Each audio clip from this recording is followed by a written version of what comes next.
I need to set my alarm. I يعني أنا يعني محتاج. To set يعني أضبط.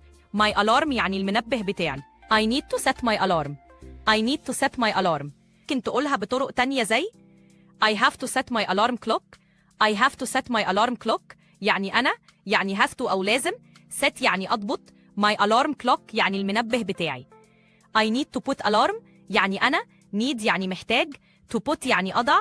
يعني an alarm يعني منبه. نروح للجملة الرابعة. I can't fall asleep. I يعني أنا. can't يعني مش قادر. fall asleep يعني أغفل وأنام. I can't fall asleep. I can't fall asleep. I مش قادر أغفل وأنام. I'm struggling to sleep. I'm tossing and turning. struggling to sleep. I يعني أنا. struggling يعني بعاني أو بواجه صعوبة. to sleep يعني إن أنا أنام. I'm tossing and turning. I يعني أنا. tossing يعني بتقلب. and يعني و. turning يعني بتلف أو بتحرك. بمعنى مش قادر تثبت في مكانك من الأرق. نكمل على الجملة الخامسة. I slept like a baby. I يعني أنا. slept يعني نمت. like يعني زي أو مثل.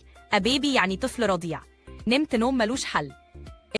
لو عجبك اللي سمعته ولسه عايز تعرف جمل أكتر وتطور إنجليزيتك بطلاقة، تابع باقي الحلقة على قناتنا ساندوتش إنجليزي على يوتيوب. في أكتر بكتير مستنيك علشان تتعلم كل يوم حاجة جديدة.